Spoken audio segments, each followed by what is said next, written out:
ಎಲ್ಲರಿಗೂ ನಮಸ್ಕಾರ ಸ್ನೇಹಿತರೆ. ಫೆಬ್ರವರಿ ತಿಂಗಳ ಮಿಥುನ ರಾಶಿಯ ಮಾಸ ಭವಿಷ್ಯ ಈ ವಿಡಿಯೋದಲ್ಲಿ ನಾವು ನೋಡೋಣ ಬನ್ನಿ. ಅದಕ್ಕೂ ಮುಂಚೆ ನೀವಿನ್ನು ಚಾನಲ್ಗೆ ಸಬ್ಸ್ಕ್ರೈಬ್ ಆಗಿಲ್ಲ ಅಂದರೆ ಈಗಲೇ ಸಬ್ಸ್ಕ್ರೈಬ್ ಆಗಿ, ಹಾಗೆ ವಿಡಿಯೋಗೆ ಲೈಕ್ ಮಾಡಿ, ವಿಡಿಯೋ ಸ್ಕಿಪ್ ಮಾಡದೆ ಕೊನೆ ತನಕ ನೋಡಿ. ಮಿಥುನ ರಾಶಿಯವರಿಗೆ ಸದ್ಯದಲ್ಲಿ ಗುರು ವ್ಯಯ ಸ್ಥಾನದಲ್ಲಿದ್ದಾರೆ. ಅಂದರೆ ಅಷ್ಟೊಂದೇನು ಉತ್ತಮವಾದ ಸ್ಥಾನ ಅಲ್ಲ. ವ್ಯಯ ಅಂತಂದ್ರೆ ಖರ್ಚು, ನಷ್ಟ, ಹೌಸ್ ಆಫ್ ಲಾಸ್ ಅಂತ ಕರಿತೀವಿ. ಸರಿ, ಮಿಥುನ ರಾಶಿಯವರಿಗೆ ಈಗ ಆಗಲೇ ಒಂದು ವರ್ಷದಿಂದ ಸುಮಾರು 8-9 ತಿಂಗಳಿಂದ ಅಷ್ಟೊಂದೇನು ಉತ್ತಮವಾದ ಸಮಯವನ್ನ ಗುರು ಕೊಡಲಿಲ್ಲ. ಈ ತಿಂಗಳು ಏನಾದರೂ ಕೊಡ್ತಾರೆ ಅಂದ್ರೆ ಇಲ್ಲ, ಇನ್ನು 1-3 ತಿಂಗಳು ಕೊಡೋದಿಲ್ಲ. ಮೇ 15ರ ನಂತರ ಆದರೆ ನಿಮಗೆ ಗುರು ಜನ್ಮಕ್ಕೆ ಬರ್ತಾರೆ. ಒಂದು 50% ಪಾಸಿಟಿವ್ ಗುರುಬಲ ಅಂತೂ ಮಿಥುನ ರಾಶಿಯವರಿಗೆ ಇಲ್ಲ. ಹಾಗಿದ್ದಾಗ ಮಿಥುನ ರಾಶಿಯವರಿಗೆ ಗುರುಬಲ ಏನೂ ಇಲ್ಲ. ಆದರೆ ಗುರು ನಿಮಗೇನು ದಶಮಾಧಿಪತಿ ಹಾಗೂ ಸಪ್ತಮಾಧಿಪತಿ ನೋಡಿ. ಸಾಧಾರಣವಾಗಿ ದಶಮಾಧಿಪತಿ ಸಪ್ತಮಾಧಿಪತಿಯ ಕೆಲಸ ಏನಪ್ಪಾ ಅಂತಂದ್ರೆ, ಸಪ್ತಮ ಬಂದು ಪಾರ್ಟ್ನರ್ಶಿಪ್, ಬಿಸ್ನೆಸ್, ವಿವಾಹ, ಶುಭ ಕಾರ್ಯ. 10ನೇ ಮನೆ ದಶಮ ಸ್ಥಾನ ಬಂದು ವೃತ್ತಿ ಕರ್ಮ ಸ್ಥಾನ. ಹಾಗಾಗಿ ಈ ವೈವಾಹಿಕ ಜೀವನದಲ್ಲಿ ಅಷ್ಟೊಂದೇನು ಉತ್ತಮವಾದ ಸ್ಥಾನಕ್ಕೆ ನೀವು ಏರಿರಲ್ಲ. ಈ ಒಂದು 8-9 ತಿಂಗಳಲ್ಲಿ ಸ್ವಲ್ಪ ಅಡಚಣೆಗಳೇ ಇರುತ್ತೆ ಮನೆಯಲ್ಲಿ. ಜೊತೆಗೆ ಶುಭ ಕಾರ್ಯಗಳು ತುಂಬಾ ವಿಳಂಬ ಆಗುವಂಥದ್ದು. ಕೆಲಸ, ಅಯ್ಯೋ ಇರೋ ಕೆಲಸ ನಡೆದುಕೊಂಡು ಹೋದ್ರೆ ಸಾಕಪ್ಪ, ಇನ್ನು ಇನ್ಕ್ರಿಮೆಂಟ್, ಪ್ರಮೋಷನ್ ಇಲ್ಲ ಅಂದ್ರೂ ಪರವಾಗಿಲ್ಲ, ಕೆಲಸ ಇದ್ರೆ ಸಾಕಪ್ಪ ಅನ್ನುವಂತಹ ರೀತಿಯಲ್ಲಿ ನಿಮ್ಮ ಚಿಂತನೆ, ಯೋಚನೆಗಳು ಆಗುವಂತಹ ಸಾಧ್ಯತೆಗಳು ಹೆಚ್ಚು ಕಾಣ್ತಾ ಇದೆ.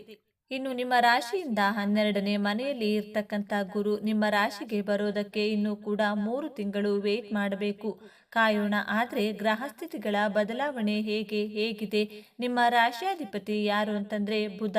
ರಾಶಿಯಾಧಿಪತಿನೂ ಬುಧನೇ, ಸುಖಾಧಿಪತಿನೂ ಬುಧ. ಮಿಥುನ ರಾಶಿಯವರಿಗೆ ಅವರು 8ನೇ ಮನೆಯಲ್ಲಿದ್ದಾರೆ. ಈಗ ಪ್ರಸ್ತುತ ಅಷ್ಟಮ ಸ್ಥಾನದಲ್ಲಿದ್ದಾರೆ. ಏನು ಉತ್ತಮವಾದ ಫಲವನ್ನ ಕೊಡುವಂತಹ ಸ್ಥಾನದಲ್ಲಿಲ್ಲ. ಆದರೆ 11ನೇ ತಾರೀಕು ಫೆಬ್ರವರಿ ತಿಂಗಳಿಗೆ ಬುಧ ಬಂದು ಭಾಗ್ಯ ಸ್ಥಾನಕ್ಕೆ ಬರ್ತಾರೆ. ರಾಶ್ಯಾಧಿಪತಿ ಭಾಗ್ಯ ಸ್ಥಾನಕ್ಕೆ ಬಂದಾಗ ಶರೀರ ಬಲ ಆಗುತ್ತೆ. ಅಂದ್ರೆ ನಿಮ್ಮ ಶರೀರ ತುಂಬಾ ಬಲಿಷ್ಠವಾಗುತ್ತದೆ. ಇದು ಮೊದಲನೇ ವಿಚಾರ. ಎರಡನೆಯ ಸುಖವನ್ನ ಕಾಣುವಂತಹ ಯೋಗ ಅಭಿವೃದ್ಧಿಯಾಗುತ್ತೆ. ಅಂದ್ರೆ ಫೆಬ್ರವರಿ 11ನೇ ತಾರೀಕಿನಿಂದ ನಿಮಗೆ ಈ ಫಲ ಪ್ರಾರಂಭವಾಗುತ್ತದೆ.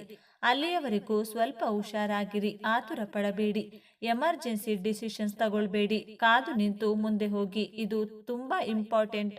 ರಾಶಿಯಿಂದ 3ನೇ ಮನೆ ಅಧಿಪತಿಯಾಗಿರ್ತಕ್ಕಂಥ ಸೂರ್ಯನು ಕೂಡ ಅಷ್ಟೇ. ಸೂರ್ಯ ಅಷ್ಟಮ ಸ್ಥಾನದಲ್ಲೇ ಇರ್ತಾರೆ. 12ನೇ ತಾರೀಕಿನವರೆಗೂ ಸೂರ್ಯ ಅಷ್ಟಮ ಸ್ಥಾನದಲ್ಲಿರ್ತಾರೆ.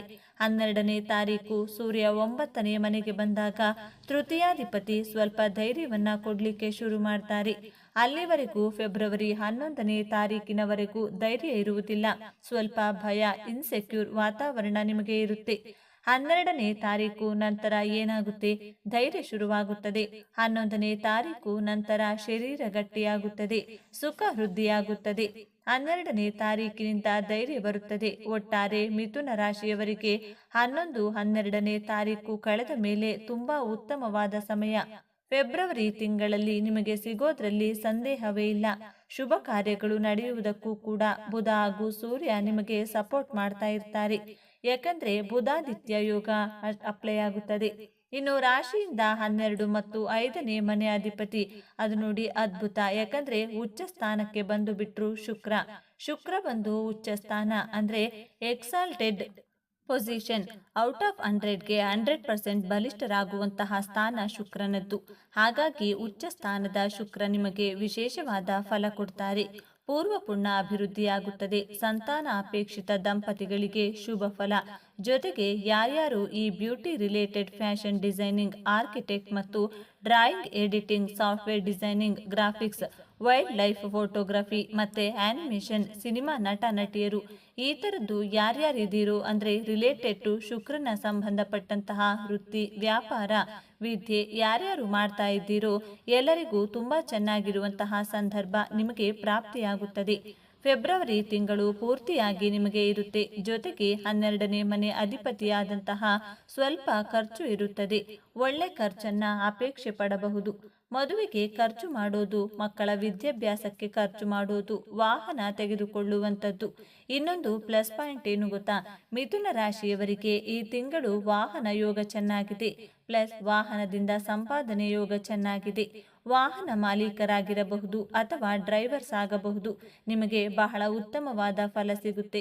ಜೊತೆಗೆ ವ್ಯವಸಾಯ ಮಾಡುವಂಥವರಿಗೂ ಕೂಡ ತುಂಬಾ ಚೆನ್ನಾಗಿದೆ. ಮನೆ ಕಟ್ಟುವಂಥವರು, ಆಮೇಲೆ ಮನೆಗೆ ಸೈಟ್ ತಗೊಳ್ಳುವಂಥವರು, ಮನೆಯನ್ನೇ ಪರ್ಚೇಸ್ ಮಾಡುವಂಥವರು ಅಥವಾ ಅಪಾರ್ಟ್ಮೆಂಟ್ ಫ್ಲ್ಯಾಟನ್ನು ಪರ್ಚೇಸ್ ಮಾಡುವಂಥವರು, ಇಂಥವರಿಗೆಲ್ಲ ಉತ್ತಮವಾದ ಲಾಭದ ಸಮಯ ಅಂತ ಹೇಳ್ಬೋದು ನಾವು. ಬಟ್ ಏನಪ್ಪಾ ಅಂದರೆ, ರಾಶಿಯಿಂದ 11 ಮತ್ತು 6ನೇ ಮನೆ ಅಧಿಪತಿ ಆಗಿರ್ತಕ್ಕಂಥ ಕುಜ ನಿಮ್ಮ ರಾಶಿಯಲ್ಲಿದ್ದು ಕುಜದೋಷವನ್ನು ಕೊಡುತ್ತಾನೆ. ಸ್ವಲ್ಪ ಉಗ್ರ ಸ್ವಭಾವ, ಕುಜದೋಷ, ಕೋಪ ತಾಪಗಳು ಹೆಚ್ಚಾಗುತ್ತದೆ. ಈ ಕೋಪವನ್ನ ಕಡಿಮೆ ಮಾಡ್ಕೋಬೇಕು. ಆ ಥರದ ನಿರ್ಧಾರಗಳು ತಗೊಳ್ಬೇಡಿ. ವಿಶ್ವವನ್ನೇ ಗೆಲ್ಲುವಂತಹ ಶಕ್ತಿ ನಿಮ್ಮಲ್ಲಿ ಭಗವಂತ ಕೊಟ್ಟಿದ್ರೂ ಕೂಡ ಎಲ್ಲೋ ಒಂದು ಕಡೆ ನಿಮ್ಮ ಕೋಪದಿಂದ ನೀವು ಅದನ್ನು ಕಳೆದುಕೊಳ್ಳುವಂತಹ ಸಾಧ್ಯತೆಗಳು ಹೆಚ್ಚಾಗಿರುತ್ತದೆ. ಆದಷ್ಟು ಜಾಗರೂಕರಾಗಿರತಕ್ಕಂಥದ್ದು ಬಹಳ ಒಳ್ಳೆಯದು. ಕುಜ ನಿಮಗೆ ನೆಗೆಟಿವ್ ಮಾಡೋದ್ರಿಂದ ಸಾಧ್ಯವಾದಷ್ಟು ನರಸಿಂಹಸ್ವಾಮಿಯ ಆರಾಧನೆ, ಲಕ್ಷ್ಮೀ ನರಸಿಂಹಸ್ವಾಮಿಯ ದೇವಸ್ಥಾನಕ್ಕೆ ಹೋಗಿ ಬರುವಂಥದ್ದು. ಮಂಗಳವಾರ ನರಸಿಂಹಸ್ವಾಮಿ ದೇವಸ್ಥಾನಕ್ಕೆ ಹೋಗಿ ಸ್ವಾಮಿಯನ್ನ ದರ್ಶನ ಮಾಡಿ ಬರುವಂಥದ್ದು. ನರಸಿಂಹಸ್ವಾಮಿಯ ಸ್ತೋತ್ರಗಳು ನಿಮಗೆ ಯೂಟ್ಯೂಬಲ್ಲಿ ಅಥವಾ ಸೋಷಿಯಲ್ ಮೀಡಿಯಾಗಳಲ್ಲಿ ಸಿಗುತ್ತೆ. ಅದನ್ನು ಡೌನ್ಲೋಡ್ ಮಾಡಿ ನಿತ್ಯವೂ ಕೇಳುವಂಥದ್ದು. ಬರಲ್ಲ ಅಂತಂದರೆ ಕನಿಷ್ಠ ಪಕ್ಷ ನರಸಿಂಹಸ್ವಾಮಿಯ ಅಷ್ಟೋತ್ತರವನ್ನಾದರೂ ನೀವು ಕೇಳಬಹುದು ಅಥವಾ ಹೇಳಬಹುದು. ಅದರಿಂದ ನಿಮಗೆ ಉತ್ತಮವಾದ ಫಲವನ್ನು ಈ ತಿಂಗಳು ಅಪೇಕ್ಷೆ ಪಡಬಹುದು. ಕುಜನಿಂದ ಬರಬಹುದಾದಂತಹ ಕೆಟ್ಟದ್ದೆಲ್ಲ ನಿಮಗೆ ನಿವಾರಣೆಯಾಗುತ್ತೆ. ಇನ್ನು ಶನಿ ಒಂದು ಬಾಕಿ ಇದೆ. ಶನಿಯ ಬಾಕಿ ಸಮಯದಲ್ಲಿ ನಾನು ನಿಮಗೆ ತಿಳಿಸ್ತೀನಿ. ಈ ತಿಂಗಳು ನಿಮಗೆ ಮಹಾಶಿವರಾತ್ರಿ ಇದೆ. ಮಹಾಶಿವರಾತ್ರಿ 26ನೇ ತಾರೀಕಿದೆ. ಅವತ್ತೇ ಶನಿ ಜಯಂತಿಯೂ ಇದೆ. ಶನಿ ಜಯಂತಿ ಬರೀ ಶನಿ ಪಲಾಯನ ಆಗೋದು ಬೇರೆ. ಅವತ್ತು ನೀವು ಶಿವನನ್ನ ಆರಾಧನೆ ಮಾಡೋದು ವರ್ಷದಲ್ಲಿ ಅತ್ಯಂತ ಅದ್ಭುತವಾದಂತಹ ಪರ್ವಕಾಲ. ನಾವು ಈಶ್ವರನಿಗೆ ಅಂತಂದ್ರೆ ಅದು ಶಿವರಾತ್ರಿ ಅಂತ ಹೇಳ್ತೀವಿ. ಶಿವರಾತ್ರಿ ದಿನ ಶಿವನ ಆರಾಧನೆ ಮಾಡುವಂಥದ್ದು, ಶಿವನಿಗೆ ಪೂಜೆ ಮಾಡುವಂಥದ್ದು. ಅವತ್ತು ಶನಿ ಆರಾಧನೆ, ಶಿವಾರಾಧನೆ ಎರಡೂ ಮಾಡುವುದರಿಂದ ಉತ್ತಮವಾದ ಫಲ. ಜೊತೆಗೆ 4ನೇ ತಾರೀಕು ಫೆಬ್ರವರಿ ತಿಂಗಳು ಆರೋಗ್ಯವನ್ನ ಅಪೇಕ್ಷೆ ಪಡುವಂಥವರು, ಯಾರ್ಯಾರಿಗೆ ಆರೋಗ್ಯ ಸರಿ ಇಲ್ಲ ಅಂತವರು ಸೂರ್ಯ ಜಯಂತಿ ಇರುವುದರಿಂದ ಸೂರ್ಯನನ್ನ ಆರಾಧನೆ ಮಾಡುವಂಥದ್ದು, ಸೂರ್ಯ ನಮಸ್ಕಾರ ಮಾಡುವಂಥದ್ದು, ಸೂರ್ಯನ ದೇವಸ್ಥಾನಕ್ಕೆ ಹೋಗಿ ಪ್ರಾರ್ಥನೆ ಮಾಡುವಂಥದ್ದು ಕೂಡ ತುಂಬಾ ವಿಶೇಷವಾದಂತಹ ಫಲ ನಿಮಗೆ ಅಭಿವೃದ್ಧಿಯಾಗುತ್ತದೆ. ಜರ್ನಲೈಸ್ ಆಗಿ ನೋಡುವಂಥದ್ದು. ಆದರೆ ಏನೇನು ಫಲ ಇದೆ ಈ ತಿಂಗಳು ಮಿಥುನ ರಾಶಿಯವರಿಗೆ ಅಂದರೆ, ಒಳ್ಳೆಯ ಸಮತೋಲನದಿಂದ ವ್ಯವಹಾರ ಮಾಡುವಂತಹ ಜೀವನ ಸ್ಥಾಯಿ ನಿಮಗೆ ಅಭಿವೃದ್ಧಿಯಾಗುತ್ತೆ. ಬೆಳವಣಿಗೆ ನಿಮಗೆ ಹೆಚ್ಚಾಗಿರುತ್ತೆ. ಜೀವನದ ಒಳ್ಳೆಯ ತಿರುವುಗಳು ನಿಮಗೆ ಕಾಣುತ್ತದೆ. ಬಂದಂತಹ ಆಪರ್ಚುನಿಟೀಸ್ ಅನ್ನ ಮಿಸ್ ಮಾಡಿಕೊಳ್ಳದೆ ಅದನ್ನ ಯುಟಿಲೈಸ್ ಮಾಡಿಕೊಳ್ಳಿ. ಬೇಡ ಅಂತ ಹೊಗೆದು ಬಿಟ್ರೆ ಅಥವಾ ಬಿಸಾಕಿ ಬಿಟ್ರೆ ಅಥವಾ ದೂರ ಮಾಡಿಕೊಂಡ್ರೆ ಮತ್ತೆ ನಿಮಗೆ ಅಂತಹ ಚಾನ್ಸ್ ಸಿಗೋದಿಲ್ಲ. ನಿಮ್ಮಲ್ಲಿ ಸೃಜನಾತ್ಮಕ ಶಕ್ತಿ ಬೆಳೆದು ವೃತ್ತಿಯಲ್ಲಿ ವಿರಾಜಮಾನವಾದಂತಹ ಅಭಿವೃದ್ಧಿ ಪಡೀತೀರಾ. ಅಧಿಕ ಆದಾಯವನ್ನ ಗಳಿಸ್ತೀರಾ. ಸಹೋದರರು, ಸ್ನೇಹಿತರು ನಿಮ್ಮನ್ನ ಸಪೋರ್ಟ್ ಮಾಡ್ತಾರೆ. ಒಳ್ಳೆಯ ಆರೋಗ್ಯ ಮತ್ತು ಹಲವು ಆದಾಯದ ಮೂಲಗಳು ನಿಮಗೆ ಪ್ರಾಪ್ತಿಯಾಗುತ್ತದೆ. ಅದನ್ನ ಉಪಯೋಗಿಸಿಕೊಳ್ಳಬೇಕು. ಮತ್ತೆ ಆಹ್ಲಾದಕರವಾದಂತಹ ಕಾಲು ಸಂತೋಷವಾಗಿರ್ತಕ್ಕಂಥದ್ದು ಸಂದರ್ಭ ಇದು 11ನೇ ತಾರೀಕಿನ ನಂತರ ಸಿಗುತ್ತದೆ. ಪ್ರಗತಿ ಹೆಚ್ಚಾಗಿರುತ್ತೆ. ಶ್ರಮ ನಿಮಗೆ ಸ್ವಲ್ಪ ಒತ್ತಡವನ್ನ ನಿಭಾಯಿಸಬೇಕು. ಶ್ರಮಿಕವಾದಂತಹ ಜೀವನ ನಿಮಗೆ ಪ್ರಾಪ್ತಿಯಾಗುತ್ತದೆ. ಜೊತೆಗೆ ಹೊಸ ವ್ಯಕ್ತಿಗಳ ಪರಿಚಯದಿಂದ ನಿಮಗೆ ಅನುಕೂಲವಾಗುತ್ತದೆ. ಕೌಟುಂಬಿಕ ಸಮಸ್ಯೆಗಳು ದೂರ ಆಗಿ ಒಂದು ಹಂತಕ್ಕೆ ಬಂದು ಸಂತೋಷ ಸಿಗುತ್ತದೆ. ಮನೆಯ ಒಳಗಡೆ ಆಗಬಹುದು, ಹೊರಗಡೆ ಆಗಬಹುದು, ನಿಮಗೆ ಗೌರವ ಈ ತಿಂಗಳು ತುಂಬಾ ಹೆಚ್ಚಾಗುತ್ತದೆ.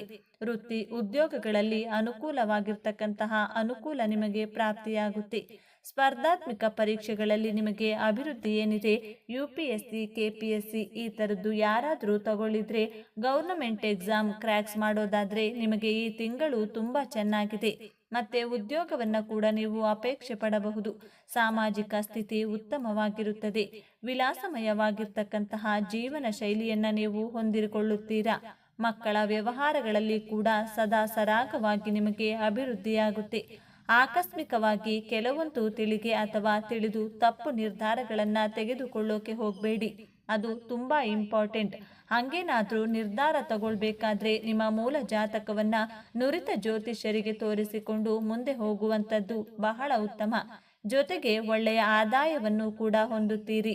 ಆದಾಯ ನಿಮಗೆ ಬ್ಯಾಲೆನ್ಸ್ ಮಾಡಬೇಕು, ಧೈರ್ಯ ನಿಮಗೆ ಕಳೆದುಕೊಳ್ಳದೇ ಇರಬೇಕು. 12ನೇ ತಾರೀಕು ನಂತರ ಧೈರ್ಯ ಸಿಗುತ್ತದೆ. ಧೈರ್ಯ ವಿನಿಯೋಗದಿಂದ ಕಾರ್ಯಜಗಳು ನಿಮಗೆ ಉಂಟಾಗುತ್ತವೆ.